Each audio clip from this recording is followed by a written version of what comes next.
दिक्कत आई थी। इसीलिए आपकी 10th 12th की मार्कशीट में किसी भी तरह की कोई भी दिक्कत नहीं होनी चाहिए और आपको उसको निकलवा कर संभाल कर बढ़िया रखनी है, क्योंकि कुछ वैकेंसियाँ 10th 12th लेवल की होती हैं, तो इसीलिए बच्चा जो है फॉर्म भर देता है। तो आपकी दोनों मार्कशीट आपके पास में संभली भी होनी चाहिए सबसे पहले तो, ठीक है। मान लीजिए किसी ने डिग्री अपनी ग्रेजुएशन कंप्लीट कर ली है और ग्रेजुएशन लगाया है फॉर्म में, सपोज किसी बच्चे ने ग्रेजुएशन कंप्लीट कर ली और फॉर्म में ग्रेजुएशन लगाया है, तो ग्रेजुएशन की डिग्री भी आप लाकर रख सकते हैं।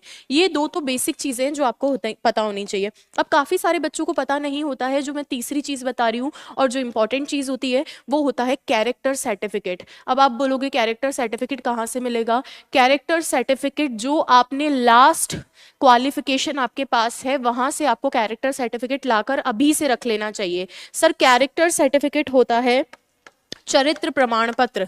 क्या होता है? चरित्र प्रमाण पत्र।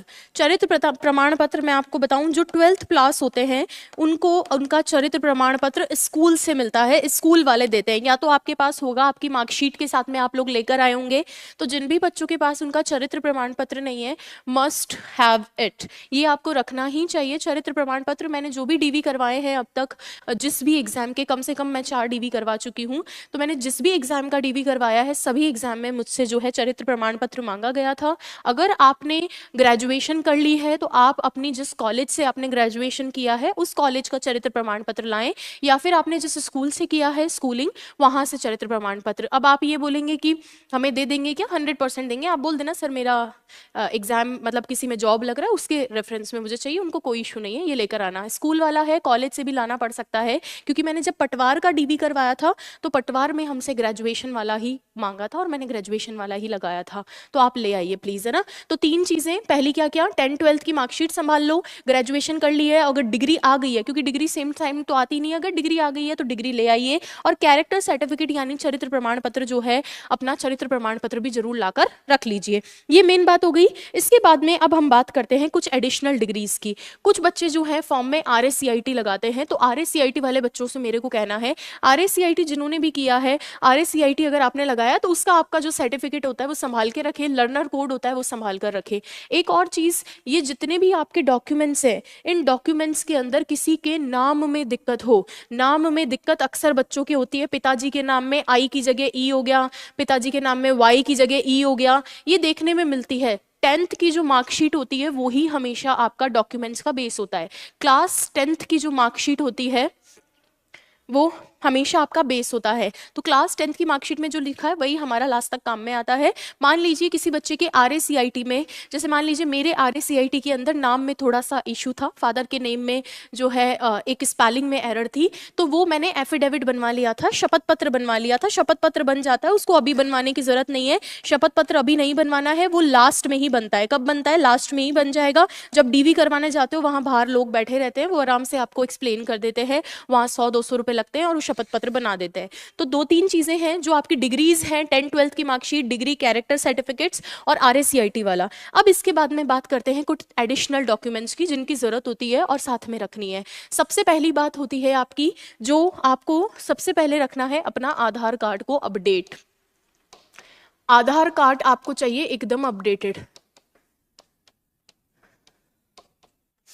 आधार कार्ड कैसा चाहिए? एकदम अपडेटेड चाहिए। एकदम अपडेटेड मतलब आपका फोटो अगर पुराना है, अभी आपके पास टाइम है, आई रिक्वेस्ट यू प्लीज अपना आधार ID अपडेट करवा लीजिए, ठीक है क्या?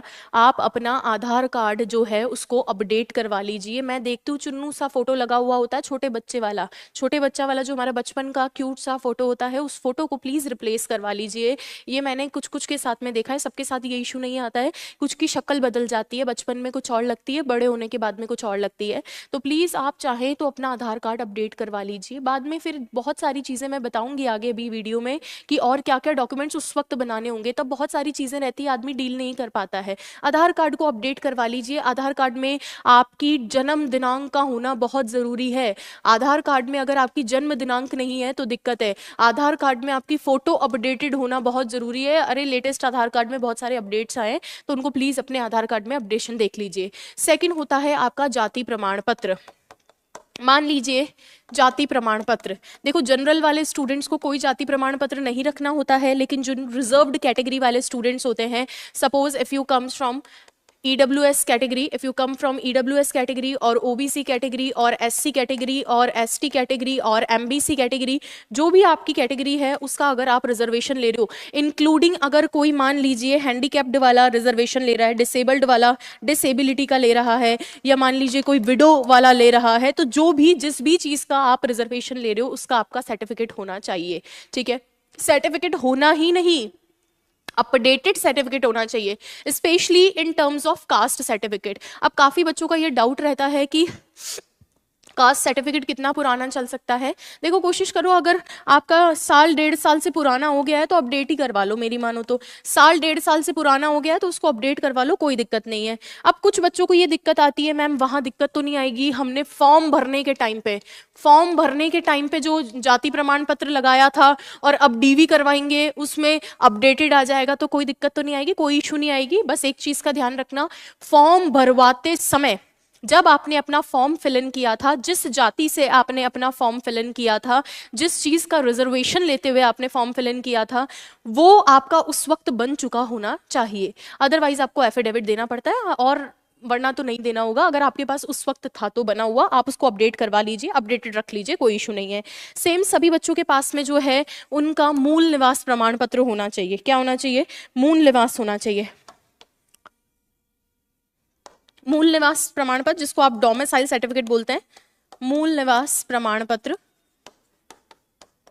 जिनको आप डोमिसाइल सर्टिफिकेट बोलते हैं। मूल निवास बार बार जीवन में नहीं बनवाना होता है, उसको आपको अपडेट करवाने की जरूरत नहीं है। आपके पास अगर बना हुआ है ठीक है, जाति वाले को और आधार वाले को जरूर अपडेट करवा लेना, मूल निवास को अपडेट करवाने की जरूरत नहीं है।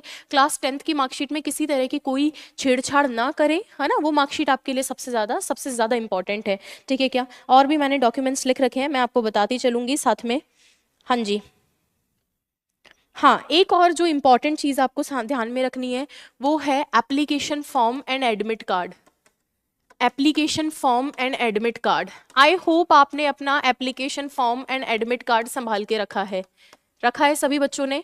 आप फॉर्म भरते हैं तो उसका जो एप्लीकेशन फॉर्म होता है और एडमिट कार्ड होता है, ये आपको संभाल के रखना पड़ता है भाई।